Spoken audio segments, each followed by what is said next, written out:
Hello friend, human computer interface के course के playlist में आज के वीडियो में हम डिस्कस करने वाले हैं द ग्राफिकल यूजर इंटरफेस के बारे में कि ग्राफिकल यूजर इंटरफेस क्या होता है, यानी जिसको शॉर्ट फॉर्म में GUI के नाम से हम जानते हैं कि GUI क्या होता है और इसके क्रिटिकल फीचर्स क्या हैं। उसके बाद हम डिस्कस करेंगे कि आखिर जब हम ग्राफिकल यूजर इंटरफेस को यूज करते हैं तो उसके क्या क्या एडवांटेज हमको मिलते हैं। सो वीडियो को लास्ट तक जरूर देखिएगा और हाँ, अगर अभी तक आपने इस PDF को डाउनलोड नहीं किया है तो डिस्क्रिप्शन में लिंक है, आप वहां से जाके डाउनलोड कर सकते हैं। तो अगर ग्राफिकल यूजर इंटरफेस के बारे में बात करें तो GUI, तो ग्राफिकल यूजर इंटरफेस एक तरह का क्या होता है, यूजर इंटरफेस होता है।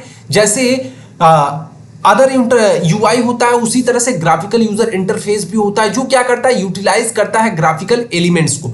जो भी ग्राफिकल एलिमेंट्स होते हैं जैसे आइकन हो गया, विंडोज हो गया, मेन्यू हो गया, ठीक है, इन सारी चीजों को यूटिलाइज करने के लिए हम ग्राफिकल एलिमेंट्स का यूज यानी ग्राफिकल यूजर इंटरफेस का यूज करते हैं, जो क्या करता है, किसी भी कंप्यूटर सिस्टम से एक ह्यूमन को इंटरेक्ट करने के लिए एक वे तैयार करता है, एक इंटरफेस तैयार करता है। या हम किसी कह सकते हैं कोई भी यूजर्स किससे एक कंप्यूटर के साथ इंटरेक्ट कर पाए या फिर किसी इलेक्ट्रॉनिक डिवाइस भी एक तरह का कंप्यूटर मशीन ही होती है। जैसे जो ग्राफिकल यूजर इंटरफेस होता है एक तरह का इंटरफेस होता है, जहां पे ऐसा इंटरफेस जहां पे यूजर अपने टास्क को परफॉर्म कर पाता है, ठीक है। जैसे आइकन हो गए, विंडोज हो गया, मेन्यू हो गया, तो उसी को हम क्या कहते हैं, ग्राफिकल एलिमेंट बोलते हैं, ठीक है। अब क्या करता है कि GUI वो इनेबल करता है कि कोई भी यूजर्स आसानी से किसी भी कंप्यूटर डिवाइस के साथ इंटरेक्ट कर पाए। हम ह्यूमन कंप्यूटर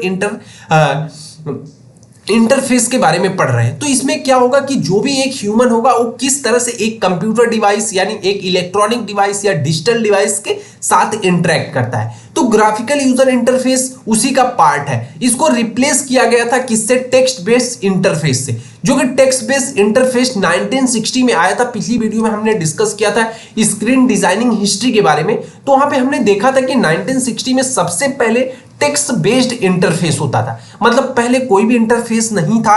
जब नया नया कंप्यूटर सिस्टम आया था तो वहां पे बस टेक्स्ट बेस्ड सिस्टम था।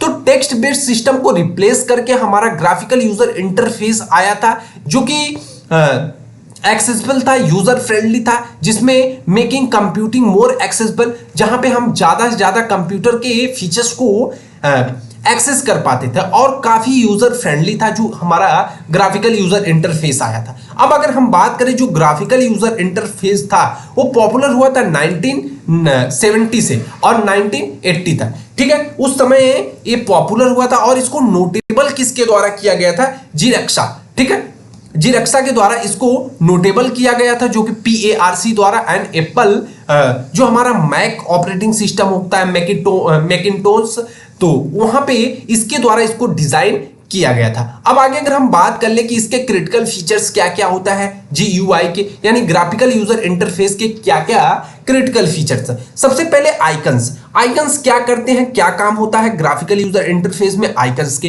तो आइकन क्या करता है, रिप्रेजेंट करता है किसी भी एक्शन या फाइल्स को, ठीक है। आइकन क्या करता है भाई, किसी फाइल को रिप्रेजेंट करने का। अब अगर हम बात करें व्हाट्सएप के ऊपर कोई आइकन लगा है, ठीक है, मान लो सेंड करने का मैसेज है, नेक्स्ट करने के बटन पे कुछ इस तरह का होता है, ठीक है। ऐसे जो भी हमारे पास आइकन्स होते हैं, अब तो डिफरेंट तरह के एनिमेटेड आइकन आ गए हैं, बहुत सारे तरह की चीजें। तो वहां पे क्या होता था, जो GUI था उस समय, तो वहां पे आइकन्स होते हैं। तो आइकन क्या करते हैं, रिप्रेजेंटिंग करते हैं किसी भी एक्शंस को परफॉर्म करने के लिए हम क्या करते हैं, आइकन का यूज करते थे कि भैया आप परफॉर्म करो। हमने एक बटन बना दिया, तो बटन क्या एक तरह का आइकन हमने इसको बना दिया कि आप यहां पे क्लिक करो तो कुछ ऑपरेशन परफॉर्म होगा। तो रिप्रेजेंट करता था किसी भी एक्शन को, मतलब हमने बटन को क्लिक किया तो एक एक्शन परफॉर्म होगा। उसके बाद फाइल्स को भी हम आइकन के थ्रू शो करते थे। उसके बाद एप्लीकेशंस को भी हम आइकन के थ्रू, अरे फैब आइकन होता है, ठीक है, अब फेसबुक का ऐसे है कुछ, तो इसी तरह से इंस्टाग्राम पे कुछ इस तरह से है, ऐसे ऐसे करके, तो वो क्या है, एक तरह का आइकन है। फिर making them the easy to recognize and access, इसके हेल्प से हम क्या करते हैं, किसी भी एलिमेंट्स को आसानी से रिकॉग्नाइज यानी पहचान पाते हैं कि नहीं लोगो। अब जैसे अगर हम बात करें, आप फोन यूज कर रहे हैं, ठीक है, मान लिया फोन की आपकी स्क्रीन है, इसमें मल्टीपल एप्लीकेशन आपने डाउनलोड कर रखे हैं, ठीक है। अब जो भी एप्लीकेशन उसको पहचानने के लिए हम क्या करते हैं, उसके फैब आइकन को देखते हैं और क्लिक करते हैं। जनरली टेक्स्ट तो कोई नहीं पढ़ता, ठीक है। जनरली क्या होता है कि सब लोग क्या करते हैं कि आइकन्स को देखते हैं, आइकन की बेस पे क्लिक करते हैं, तो हम क्या करते हैं पहचानते हैं एक आइकन के थ्रू। उसके बाद आता है विंडोज। विंडोज क्या करता है, डिवाइड करता है किसी भी स्क्रीन को सेपरेट सेपरेट एरिया में। मतलब अगर हम कहते हैं हमारे पास एक बड़ी एरिया का स्क्रीन है, ठीक है, तो उस स्क्रीन को विंडोज क्या करती है सेपरेट सेपरेट पार्ट में डिवाइड करता है। उसके बाद इनेबल करता है multitasking and organising content.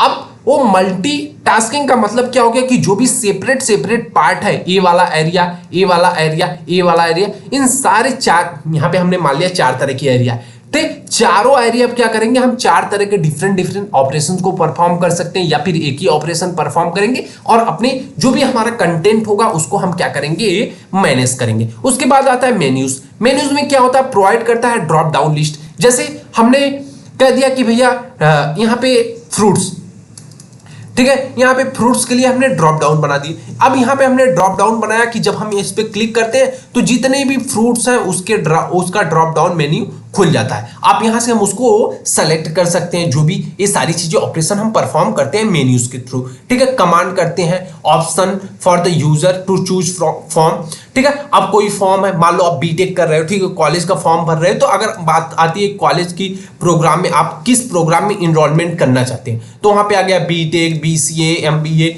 MTech, तो वहां पे आप उस प्रोग्राम पे क्लिक करेंगे तो उसके लिए भी मेन्यूज का यूज किया जाता है। और उसी समय GUI में, ग्राफिकल यूजर इंटरफेस में 4th पॉइंट आई थी जो फीचर्स में, पॉइंटिंग डिवाइस। पॉइंटिंग डिवाइस क्या होती थी, हमारा एक तरह का माउस होता था जो क्या करता था, user to interact by clicking on icon और मेन्यू। वो क्या करता कि जिसके हेल्प से हम क्या करते थे कि आइकन के ऊपर क्लिक करते थे या फिर क्या करते थे किसी भी मेन्यू के ऊपर क्लिक करते थे। तो यहाँ पे क्या होता, हमारा एक तरह का माउस था जो पॉइंटिंग डिवाइस का काम करता था। जैसे यहाँ पे अगर हम बात करें, यहाँ पे हमारा माउस का ओवर है तो ऑप्शंस के ऊपर, तो यहाँ पे हम ऑप्शन अगर एक बटन होता तो हम इसको क्लिक कर सकते, इंटरेक्ट कर सकते इसके साथ, तो यही माउस का काम उस समय पॉइंटिंग डिवाइस करता था। अब बात करें एडवांटेज कि आखिर ग्राफिकल यूजर इंटरफेस के क्या क्या एडवांटेज है, तो सबसे पहला एडवांटेज है यूजर फ्रेंडली। जो हमारा ग्राफिकल यूजर इंटरफेस होता है वो यूजर फ्रेंडली होता है। User friendly in the sense की मतलब कि ज्यादा से ज्यादा यूजर क्या करता है, इंटरेक्ट करता है हमारे पेज के साथ, और उसको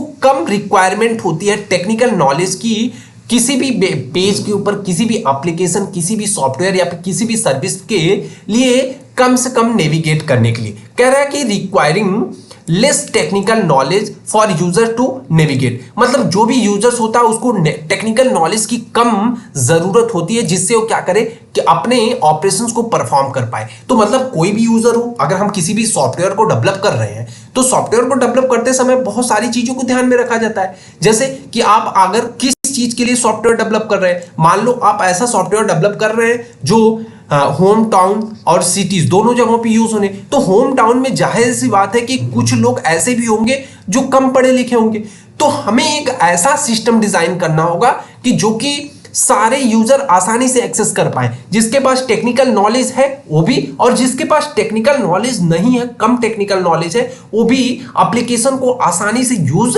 कर पाए। तो यही काम हमारा GUI करता था, यानी ग्राफिकल यूजर इंटरफेस करता था, जिससे हम कहते हैं कि पहला एडवांटेज वो प्रोवाइड करता था कि यूजर फ्रेंडली होता था, कोई भी यूजर आसानी से उसको इंटरेक्ट कर पाता था। उसके बाद हमारा विजुअल अपील आता है। विजुअल में क्या होता है कि जो भी ग्राफिकल एलिमेंट होते हैं make the interface visually engage and attractive, ठीक है। तो जो विजुअल अपीयर होता था वहां पे क्या होता था, हम क्या करते थे यूजर को एक विजुअल दिखाते हैं। आज भी देखते हैं, आज एनिमेशन का जमाना है, ठीक है। आज के डेट में क्या है कि एनिमेशन दिखाए जाते हैं, ठीक है। एनिमेशन से हमें चीजें समझ में आती है कि किस तरह से वर्क टास्क हमारा परफॉर्म होगा, या फिर जो भी ड्रॉप डाउन होते हैं, मेन्यूज होते हैं, आइकन्स के ऊपर एनिमेशन दिखाया जाता है, वेबसाइट्स के ऊपर जो भी लैंडिंग पेज होते हैं सारी जगह एनिमेशन। कोई भी अब एडवर्टाइजमेंट भी होता है तो एनिमेशन के थ्रू होता है। कोई भी चीज बनाई जा रही है आज के डेट में तो एनिमेशन का यूज किया जा रहा है, क्योंकि वो एक ग्राफिकल यूजर इंटरफेस की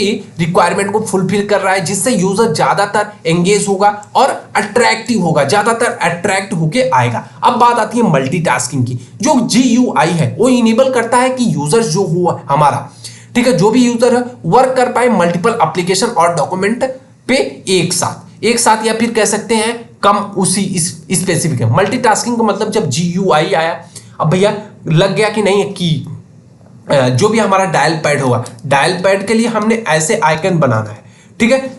9 आइकन होते हैं छोटे छोटे बिंदी, ठीक है। अब कॉल के लिए हमने होल्ड के लिए कोई आइकन बना दिया, तो जाहिर सी बात है होल्ड के लिए हर जगह वही आइकन यूज होगा, थोड़ा बहुत चेंजेस हो सकते हैं, जनरली उसी से रिलेटेड होगा। तो मल्टीटास्किंग का मतलब होता है कि जीयूआई के हेल्प से हम क्या करते हैं, मल्टीपल एप्लीकेशन को ऊपर आसानी से परफॉर्म कर पाते हैं। एक्सेसिबिलिटी की बात आती है तो जो भी ग्राफिकल यूजर इंटरफेस है वो क्या करता है कि रेंज उसका एक डिफाइन करता है यूजर्स का, जो इंक्लूड करता है लिमिटेड टेक्निकल स्किल्स के हेल्प से हम मल्टीपल एप्लीकेशंस को आसानी से एक्सेस कर सकते हैं। अब यहाँ पे अगर हम रिमार्क की बात करें तो जो भी हमारा ग्राफिकल यूजर इंटरफेस होता है वो एक तरह का ऐसा इंटरफेस होता है जो भी ह्यूमन होता है कंप्यूटर के साथ आसानी से इंटरेक्ट कर पाए। जो भी मॉडर्न कंप्यूटिंग एक्सपीरियंस है, the modern computer experience and becoming the standard for various electronic device like computer, smartphone and tablet. तो इन सबके साथ जो भी हमारा यूजर्स हो आसानी से इंटरेक्ट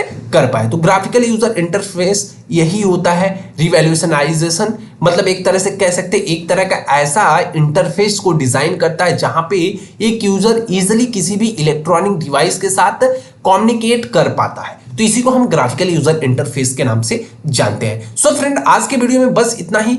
अगर आपने अभी तक इस पीडीएफ को डाउनलोड नहीं किया है तो डिस्क्रिप्शन में लिंक है, आप वहां से जाके डाउनलोड कर सकते हैं। सो अगर वीडियो पसंद आई हो तो लाइक, कमेंट और सब्सक्राइब जरूर कीजिएगा। Thanks for watching the video.